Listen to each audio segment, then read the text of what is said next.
Magandang araw na naman pong muli sa inyong lahat mga ka-vlog, boss, idol, regular viewer, silent viewer at kasama na rin po ang lahat ng mga OFW.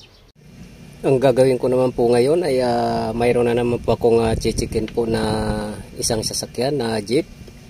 At ang complaint po dito ay hard starting or totaling hindi po mapaandar pag minsan. So ito po, kinakargahan ko muna po yung battery. China-charge ko siya. Ayan po yung charger. Ito po ay nakatambay lang po dito at gusto na nilang gamitin.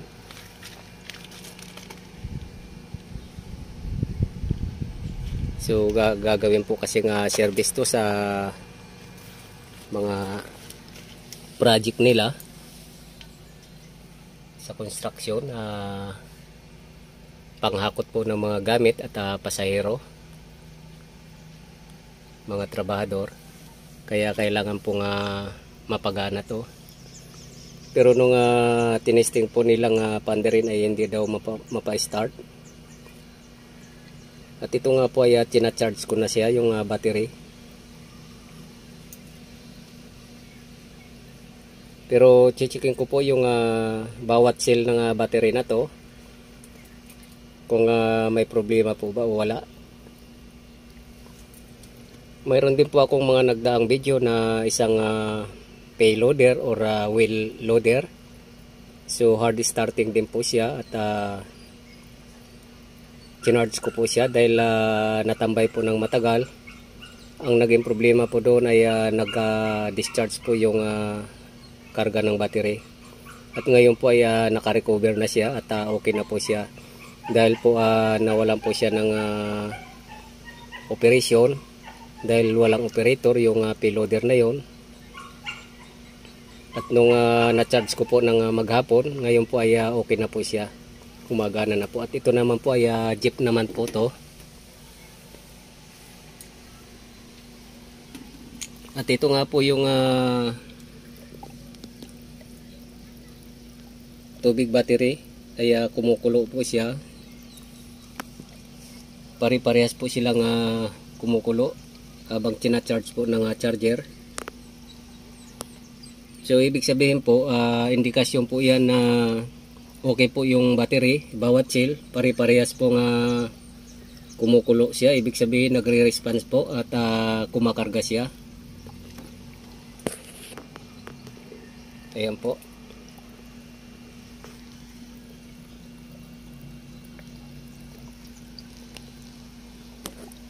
Kapag hindi po kasi kumulo, ibig sabihin na hindi po siya nagcha-charge, hindi siya nagre-response kapag tina-charge siya ng battery charger. So ibig sabihin may problema po yung butas na yan. Since lahat po sila bumubulwak po, kung titingnan natin, ibig sabihin tumatanggap po siya ng charge galing po ng charger. Pero hindi lang po tayo dyan magbabase. Chichikin na naman po natin ng hydrometer tester kung mayroon po bang patay sa butas na to, kagaya po ng mga nagdaang video na sinasabi ko kung paano mag-check ng hydrometer tester. So ganoon na naman po yung gagawin natin.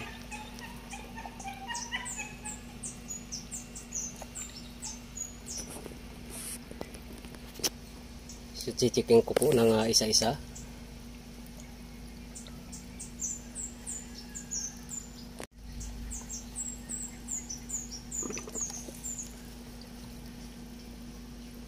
So yan po, naka po siya sa white, bali umangat po yung pula. Kapag naka-red po kasi na naka-indicate diyan yung red, nakabaon po yung red na yan, ibig sabihin na low charge po. Low charge yung battery or defective. Dalawa po yung magiging indikasyon. Pero kapag ganyan po white po ibig sabihin very good po yung condition po ng battery. Dito po sa cell na yan. So titest po natin yung isa, yung katabi. Yan po, maganda po siya.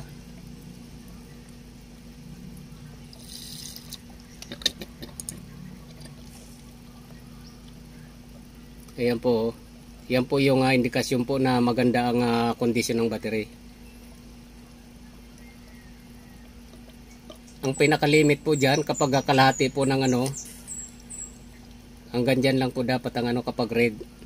Kalahati po siya. Kapag bumaon naman yung red na yan, ibig sabihin discharge na discharge po siya or bad po yung seal niya. Yan po yung indikasyon. Pero ito po nangangahulugan ay okay pa rin po yan.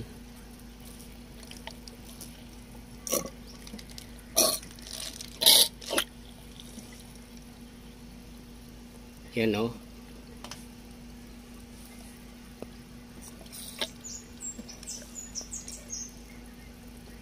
Wag lang po bumaon yung red na yan. Kapag bumaon po halimbawa po itong isa na yan ay bumaon yung red, pagkatapos yung iba naman ay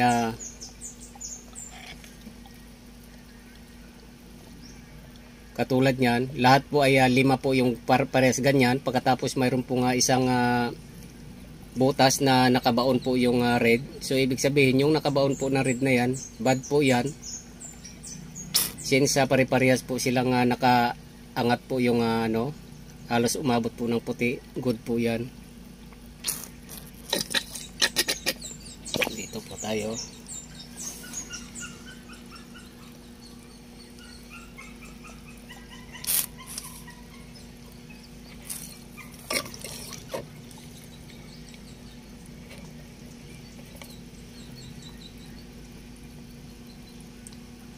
Yan, okay pa rin po yan. Ayan halos sa white po siya.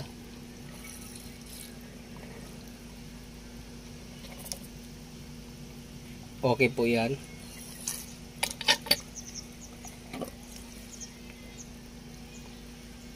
Yan. So itong battery po na to ay okay siya. Dito po tayo sa kabila. Dahil dalawa po yung battery na to. Bali lumalabas po na 24 volts siya. So ayan po, okay na naman to.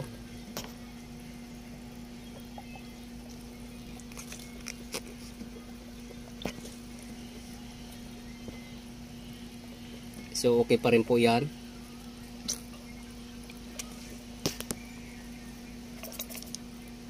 Yan.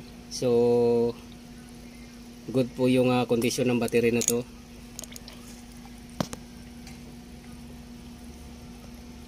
Ayan po, nasa white siya halos.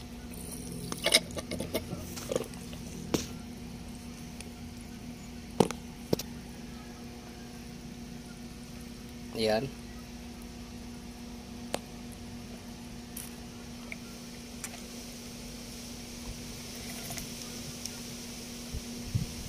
So good pa rin po siya. So lumalabas po itong battery na to ay good po, walang problema.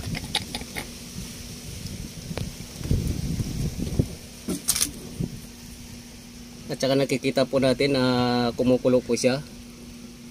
Ibig sabihin na nagcha-charge po yan, yung ganyan.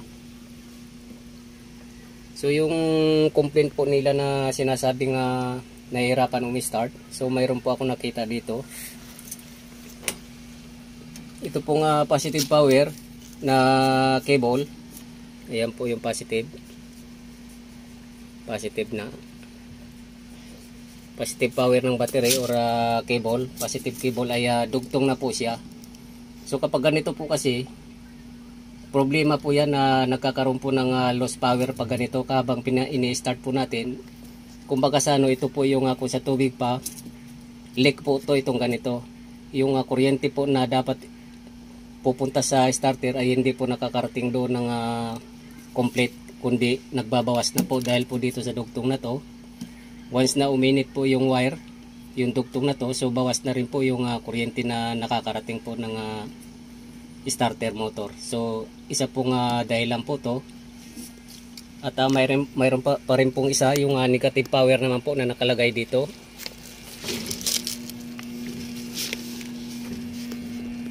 Kung napansin po nyo to, ay tostado na po siya. So high resistance sa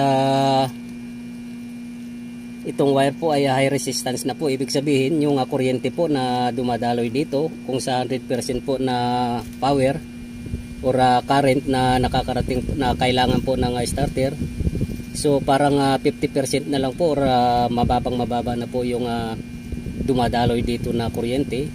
So pagdating po sa starter, so wala na rin po, reduce na po siya, kaya hindi niya po napapa-start ng maayos yung starter motor hanggang sa madali po siyang maubos dahil magdi-discharge yung kuryente habang ini-start natin. Bali dito lang po napupunta yung loss power niya, yung power ng battery. Hindi po nakakarating ng starter motor dahil po sa hindi na po maganda yung battery cable na to. So kailangan na po siyang palitan. Ito po yung isang dahilan na kaya po hindi napapa-start yung starter motor. So i-request ko po na dapat po mapalitan to. At itong isang cable na positive power cable po ay dapat din palitan dahil ito po yung isa sa dahilan na hindi po napapa-start yung sasakyan na to dahil sa hindi na po maganda yung kondisyon ng battery cable na to. So hanggang dito na lang po muna ang video kong ito. Please like, subscribe na lang po and hit notification din para sa susunod na mga video. God bless all po.